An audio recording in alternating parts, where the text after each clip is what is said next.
बच्चों, हमारे पास एक सवाल है कि यदि 10 वस्तुओं का विक्रय मूल्य 15 वस्तुओं की लागत मूल्य के बराबर है तो लाभ प्रतिशत क्या होगा।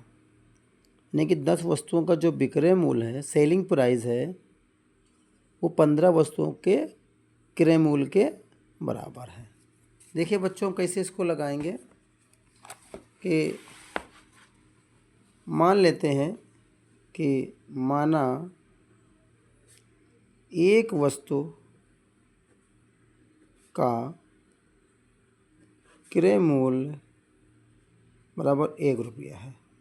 हमने मान लिया कि एक वस्तु का क्रय मूल्य 1 रुपया है, तो 15 वस्तुओं का 15 वस्तुओं का क्रय मूल्य कितना हो जाएगा, 15 रुपये हो जाएगा। एक वस्तु का जब 1 रुपये है तो 15 वस्तुओं का बच्चों 15 रुपये हो जाएगा। अब कह रहा है, सवाल कह रहा है कि 10 वस्तुओं का जो विक्रय मूल्य है 15 वस्तुओं के बराबर है। सवाल कह रहा है कि 10 वस्तुओं का जो विक्रय मूल्य है वो 15 वस्तुओं के क्रय मूल्य के बराबर है। अगर हम इसको ऐसे लिखें कि 10 वस्तुओं का विक्रय मूल्य यानी कि सेलिंग प्राइस बराबर है 15 वस्तुओं के कास्ट प्राइस के। ठीक है, ये विक्रय मूल्य और ये क्रय मूल्य हो गया।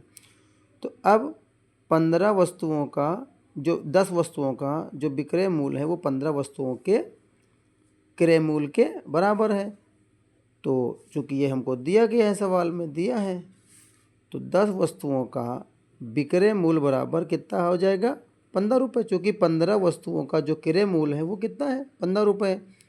तो 10 वस्तुओं का विक्रय मूल्य बराबर 15 रुपये हो गया। ठीक बच्चों, अब चूँकि 10 वस्तुओं का जो विक्रय मूल्य है वो 15 रुपये है, तो एक वस्तु का अगर हम निकालें, एक वस्तु का जो विक्रय मूल्य होगा वो कितना हो जाएगा, 15/10 हो जाएगा। इसको हल कर दें, 0 काटें तो यहाँ दशमलव लग जाएगा। तो एक वस्तु का विक्रय मूल्य आ गया 1.50 रुपये, यानी कि 1.5।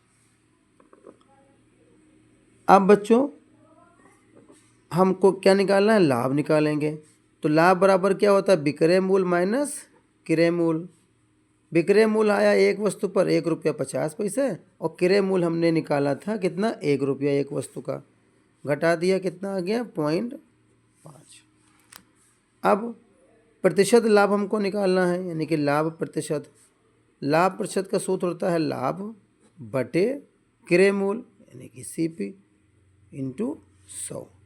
तो लाभ हो गया 0.5/1 × 100। तो गुणा कर दिए, कितना आ गया, 50%। आगे हमारा बच्चों आंसर। आशा करते हैं सवाल आपकी समझ में आ गया होगा।